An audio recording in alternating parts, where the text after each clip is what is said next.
Salut les moches! On se retrouve aujourd'hui pour notre séance toujours sur la proposition subordonnée complétive, mais cette fois-ci la deuxième partie. Hier, on a travaillé sur la proposition subordonnée conjonctive. Je rappelle le principe, une proposition subordonnée complétive, ça veut tout bêtement dire qu'elle est COD. Mais on aime bien chercher des petits mots compliqués pour se le raconter un peu. Parmi les propositions subordonnées qui peuvent être COD, donc complétives, la première qu'on a étudiée hier, c'était la proposition subordonnée conjonctive. Pas de problème. Aujourd'hui, la deuxième possibilité, sur les trois, c'est la proposition subordonnée interrogative indirecte. Vous avez donc dû normalement commencer par lire le petit encadré hashtag court, hashtag le truc le plus ridicule du monde, il fait 8 lignes à peine, mais on arrive à le comprendre, c'est pas mal, qui nous explique ce qu'est justement la proposition subordonnée interrogative indirecte. Alors, là c'est pas mal parce qu'on se souvient qu'on l'a déjà bossé comme des brutes quand on a travaillé sur les phrases complexes, et donc ça a priori c'est digitales in naso, les doigts dans le pif. Proposition subordonnée interrogative indirecte, c'est donc COD d'un verbe. Bah oui, sinon elle ne se trouverait pas dans la leçon sur les complétives. Hein. Là, voilà, là, je te prends pour un bubble, mais c'est pas grave. En revanche, au niveau des modes, ça c'est toujours le problème de la concordance des temps, ça peut être soit de l'indicatif, soit du conditionnel. Alors on a vu hier que pour la conjonctive, il fallait faire attention, ça pouvait être soit de l'indicatif, soit du subjonctif. Hein, tu te souviens quand on dit... il faut que, j'avais pris mon super exemple, là, il faut que Nathan va aux toilettes, là on saignait des oreilles, on dit non, c'est pas possible. Bon déjà Nathan, il faut qu'il arrête d'aller aux toilettes, 2 fois de suite quand même, et ensuite surtout, subjonctif, il faut qu'il aille aux toilettes. C'est à peu près le même principe pour la proposition subordonnée interrogative indirecte, à savoir que c'est votre oreille qui va vous servir de témoin, de guide, pour savoir si ça fonctionne ou pas. Et ce qui est très bien, c'est que la plupart du temps, on a le choix entre les deux. L'exemple que je vous donne ici est assez parlant, elle se demande quelle est la meilleure solution, mais on pourrait très bien dire, elle se demande quelle serait la meilleure solution.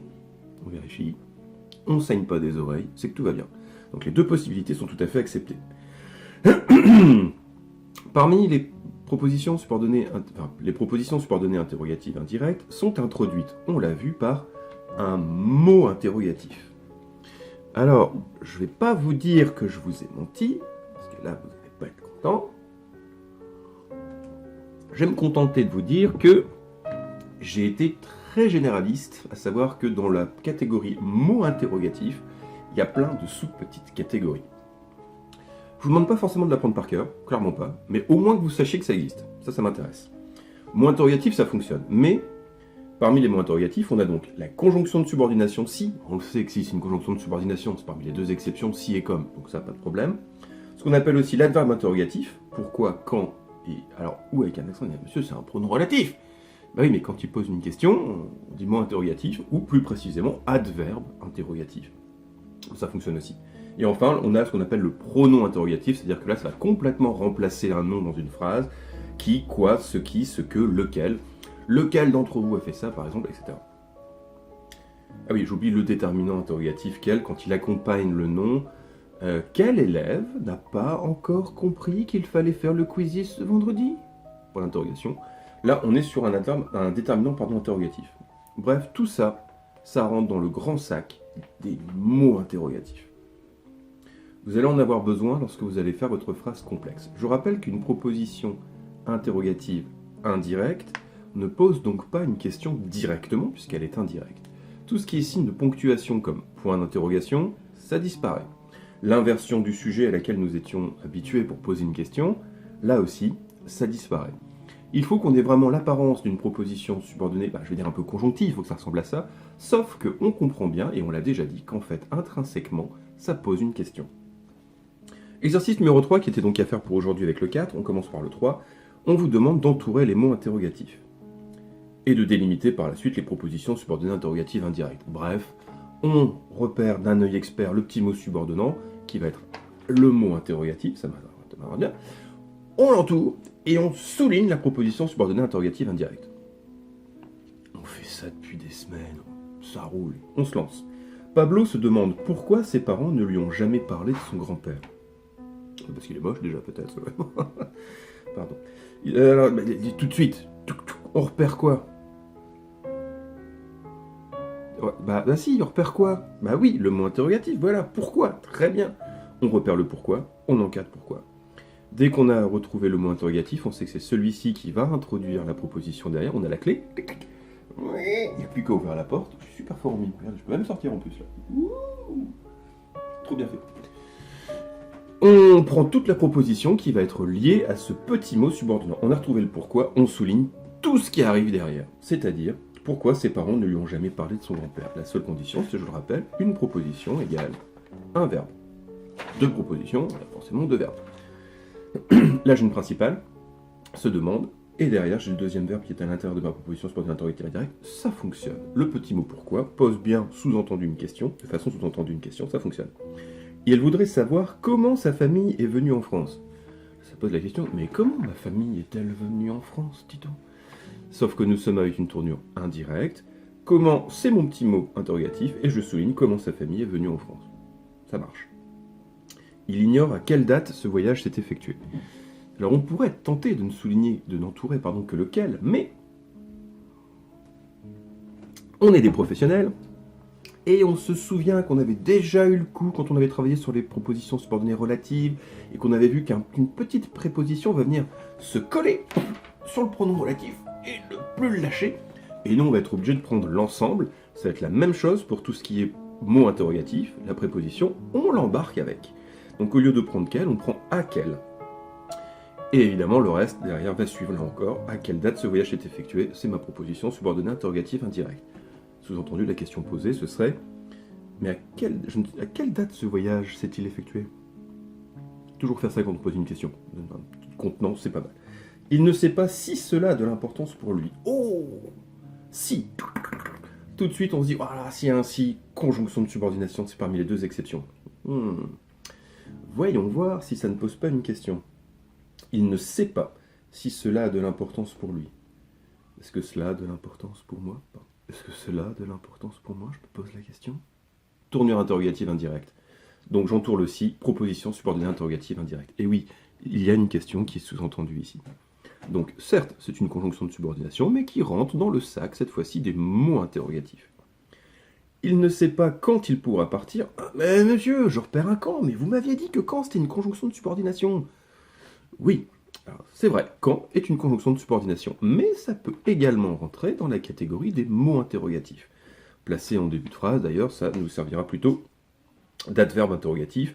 Ici, en l'occurrence, comme ça aide à poser une question, il rentre dans mon sac des mots interrogatifs. Il ne sait pas quand il pourra partir. Quand vais-je partir? Je la refais, attention, gestuelle toujours. Quand vais-je partir? Question posée, il ne sait pas quand il pourra partir. J'entoure le quand, je souligne quand il pourra partir. N'oubliez pas de souligner toujours le petit mot-clé. Avec l'ensemble de la proposition, on ne le laisse pas à part. On n'ouvre pas la porte sans laisser la clé dans la porte. Voilà. On est bon? Bon, je vais un peu vite pour pas trop vous saouler. On enchaîne. Exercice numéro 4. Alors là, si vous n'avez pas regardé les corrections tout de suite, je regrette de ne pas vous avoir en live parce que j'aurais dû avoir des phrases magiques. Des trucs, mais alors qui n'existent que dans votre tête, des choses qui donnent toute la saveur de ce métier et qui aussi nous dépriment le soir. Ils nous amènent à prendre 3 Xanax avant de se coucher. Mais toujours est-il que là, on va le faire un petit peu à distance, donc on va directement donner la bonne réponse. J'espère que vous vous êtes entraîné et surtout corrigez-vous. Vous devez réécrire la phrase pour avoir une proposition subordonnée interrogative indirecte. Là, ici, vous avez à chaque fois des propositions interrogatives, mais directes. C'est-à-dire qu'en gros, vous avez du style direct. Vous avez des questions posées oralement directement. Preuve en est, dès la première, on a les 2 points ouvrés les guillemets. Ça, c'est un signe, on est dans le discours direct. Je me demande, que fait-il? Alors, on pourrait être tenté d'un « je me demande qu'est-ce que c'est qu'il fait », mais comme on parle relativement français, relativement, je dis bien, on ne peut pas faire ça. Je me demande, alors là, on utilise le « ce que » qui fonctionne très bien. Je me demande ce qu'il fait. Inutile de changer le temps, ici l'indicatif marche très bien. Que fait-il? Je me demande ce qu'il fait, ça marche. Et donc mon mot interrogatif, ce serait le « ce que ». J'oublie pas de prendre l'ensemble ici. Qui avait parlé ainsi? Elle l'ignorait. Là, on va être embêté parce que si on garde le sens de la phrase, on va se retrouver avec « qui que c'est-il donc qui avait parlé ainsi ?» Ça, elle l'ignorait. Mais ça marche pas non plus, c'est pas très joli. Qui avait parlé ainsi, elle l'ignorait. Maintenant, il faut que je puisse avoir un mot interrogatif, sinon je n'ai pas de phrase complexe. Donc pour avoir une proposition subordonnée interrogative indirecte, il me faut un mot interrogatif. Je vais donc devoir inverser les propositions. Et ça me donne, elles ignoraient qui avait ainsi parlé. Elles ignoraient qui avait parlé ainsi. Qui, monsieur, normalement, c'est un pronom relatif. Tout à fait, Louane, tu as raison. Arrête de te la péter pour tes petits camarades, déjà, hein, c'est pas facile pour eux. Mais on a vu également que qui pouvait être mot interrogatif, et ici, c'est le cas. Qui avait parlé ainsi?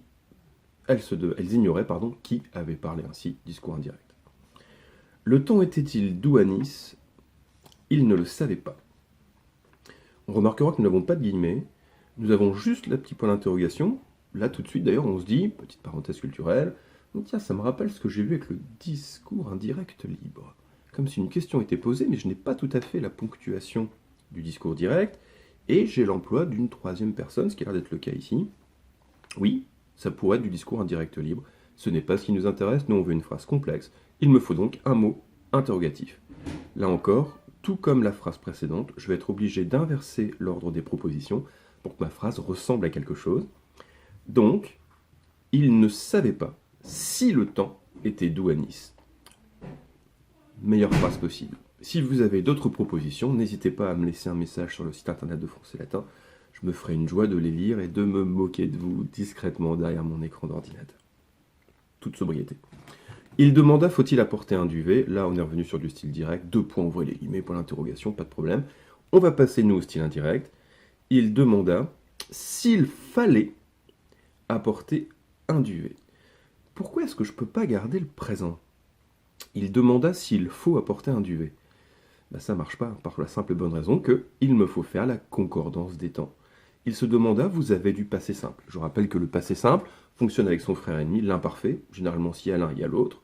Et là, en l'occurrence, puisque j'ai entamé la question avec le passé simple, derrière, je vais devoir soit j'aurais pu avoir du passé simple, mais ça n'irait pas avec le ton de la phrase, avec la valeur du verbe surtout. Je vais donc utiliser l'imparfait, c'est ce qu'il y a le mieux. Il demanda s'il fallait apporter un duvet. Concordance des temps. Lorsque vous faites un récit au passé, je rappelle que le système du passé, c'est imparfait, passé simple. Quand on est dans le dialogue, dans le style direct, on peut utiliser un présent, pas dans le discours rapporté. C'est tout pour aujourd'hui, vous avez très bien travaillé. On se retrouve demain pour notre 3e et dernière partie qui va cette fois-ci porter sur les subordonnées infinitives. Et enfin, on se revoit vendredi pour un petit exercice bilan, brevet qui va bien des familles, et le petit quiz qui est à faire. J'en profite d'ailleurs pour l'instant pour féliciter Elliot. Elliot qui a obtenu un score brillant de 9 sur 10, tranquillou, et Elliot qui est le premier du classement, avec plus de 9000 points, formidable. Alors, ce qui joue aussi, c'est que c'est le seul à avoir fait le quiz pour l'instant. Donc là, il est premier sur 1. Voilà. Mais c'est déjà bien. Fier de toi, Elliot. Impeccable. Je vous embrasse très fort. Prenez soin de vous. Résistance.